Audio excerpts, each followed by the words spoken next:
নমস্কার, আমি সৌভিক আর আপনারা দেখছেন আর্ট ফ্লো। আজকের যে ভিডিওটি আমি নিয়ে এসেছি সেটা একটা সাইড ফেসের পোর্ট্রেট, যে পোর্ট্রেটটা একদম পুরো সাইড অ্যাঙ্গেলে রয়েছে। এই পোর্ট্রেটটা আমি মোটামুটি 3টে ভাগে ভাগ করেছি। প্রথমে আজকে যে ভাগটা দেখাবো সেখানে আমি পেন্সিল স্কেচিং দিয়ে কী করে আমি পোর্ট্রেটটাকে ধরার চেষ্টা করেছি সেটা দেখাবো।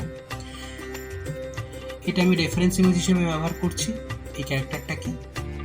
এরপরে আমি দেখাবো যে প্রতিটা স্ট্রোক, ছোট ছোট স্ট্রোকের মাধ্যমে ছোট ছোট ব্লকিং করতে করতে কীভাবে আমি আস্তে আস্তে মুখটাকে তুলে ধরছি। মুখের যে ভাগটা রয়েছে, কানের ভাগ কতটা, কতটা চোখের ভাগ রয়েছে, কতটা আই সকেট রয়েছে, কতটা চুল রয়েছে, কতটা ঠোঁট রয়েছে, কতটা কী রয়েছে মুখের মধ্যে ফিচার্সগুলো আমাদের, সেগুলোর মধ্যে যে প্রপোর্শনাল রেশিওগুলো রয়েছে, একে অপরের সাথে যে সম্পর্কটা রয়েছে, সেইগুলো মাথায় রেখে আমি পুরো স্কেচিংটা করব। এটা আপনারা যদি স্পষ্টভাবে ভালো করে ফলো করেন আর ভালো করে দেখতে থাকেন, তাহলে ভালো করে আপনারা বুঝতে পারবেন যে আমি কী কী করছি একের পর এক।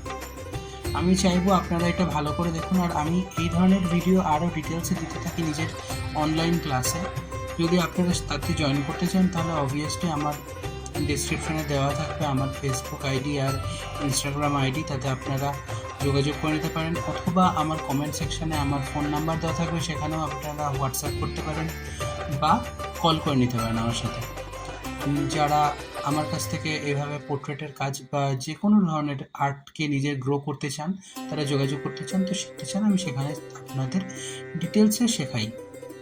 আমি এই ছবিতে মোটামুটিভাবে ইরেজার ব্যবহার করার চেষ্টা করিনি, ইরেজার ব্যবহার না করার একটা রিজন, এই নিয়ে অনেক দ্বিমত রয়েছে অনেক ব্যক্তির মধ্যে যে ইরেজার কি ব্যবহার করা উচিত কি উচিত না। আমার মতে মনে হয় ইরেজারকে যতটা কম পারা যায় ব্যবহার করা সব থেকে বেশি দরকার একটা আর্টিস্টের কাছে। যে আর্টিস্ট যত ভালো হবে সে ইরেজারকে তত কম ইউজ করবে। ইরেজার মানে হচ্ছে একটা ভুল সংশোধনের জায়গা। আজ আমি যদি আঁকতে গিয়ে ভুল করার অভ্যেসটা রেখেই দিই, তাহলে আমি বারবার সংশোধন করার জন্য এগিয়ে যেতে যাব। আর যদি আমি চেষ্টা করি নিজের মনে যে আমি যে স্ট্রোকটা দেবো, যে লাইনটা দেবো, সেটা আমি ভেবেচিন্তে দিই, যাতে আমার সেই লাইনটাকে না ইরেজ করতে হয়, সেই চেষ্টাটা যদি আমি রাখি, তবে আমি ছবিটা আরও বেশি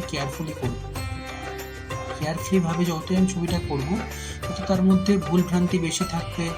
আর আমার এই ভুল করার টেন্ডেন্সিটাও থেকে যাবে, আমার ভুল দেখার টেন্ডেন্সিটাও থাকবে। তো আমি যতবার রেফারেন্সটাকে দেখবো, ভালো করে দেখবো, আর যতটা আমি লাইন টানবো, যত ছোটোই লাইন টানি না কেন, সেটা আমি পারফেক্ট আনার চেষ্টা করবো, যাতে আমাকে ইরেজার ইউজ করতে না হয়। তো প্রথম দিকে হয়তো এই জিনিসটা খুবই টাফ লাগতে পারে যে না, ইরেজার ইউজ না করাটা। আমি বলছি না কাউকে একদিনেই এটা ছেড়ে দাও, ইরেজার ইউজ করা ছেড়ে দাও, তা নয়। কিন্তু এই যে চেষ্টা করা যে আমি আস্তে আস্তে ব্যবহারটা কমিয়ে দেবো, আমি ইরেজারটা ইউজ করবো না, এইটার মানসিকতাটা তৈরি করাটা দরকার রয়েছে। ছবিতে শুরু করার ক্ষেত্রেই সেটা দরকার পড়ে। এখানে যেটা আমার চিনটা বেড়ে গেছিলো, সেটাকে আমি পরবর্তীকালে লাইনের ডেপথ দিয়েই চেঞ্জ করে দিলাম। আমি চাইলে আজকে ইরেজার ইউজ করে ওখানটা ঠিক করতে পারতাম, কিন্তু আমি করিনি। ওখানে আমি চিনের লাইনটাকে রিউজ করে নিলাম। এরপরে আমি এই ছবিতে আরও কিছু ডিটেলসে আরও কিছু জিনিস এক্সপ্লেন করেছি, যেটা আমার ডিটেলস অনলাইন ক্লাসে রয়েছে। আপনারা যদি চান তাহলে সেখানে দ্রুত জয়েন করতে পারেন। মে মাস থেকে আমি ক্লাস শুরু করেছি। অলরেডি একটা অনলাইন ক্লাস আমার চলে এসেছে, যেটা ফান্ডামেন্টাল একদম বেসিক ক্লাস, যেটা জানা খুবই দরকার প্রত্যেকের ক্ষেত্রেই, যে ছবি আঁকা শুরু করতে হয় কী করে, কী করা উচিত, নিজের লাইনকে স্ট্রং করার জন্য কী করা উচিত, নিজের আমি যে বলছি একটা স্ট্রোকে কাজ করার, এই স্ট্রোকগুলোকে বোঝার দরকার রয়েছে, সেগুলোকে শেখার দরকার রয়েছে। তো তার জন্য অনলাইনে একটা ক্লাসের দরকার রয়েছে, তো সেখানে আপনারা জয়েন করে যেতে পারেন। আর তাছাড়া আমি প্রত্যেক রবিবার এই সময়তে 9টায় আমি নিজের একটা করে ভিডিও আপলোড করতে থাকবো, টিউটোরিয়াল, যেটা দেখো আপনারা ফ্রিতে শিখতে পারবেন। ক্লাসটা করা আপনাদেরই জন্য ভালো, আমি আপনাদেরই জন্য ক্লাসটা নিয়ে আসছি, তো চেষ্টা করবেন জয়েন করে যাওয়ার।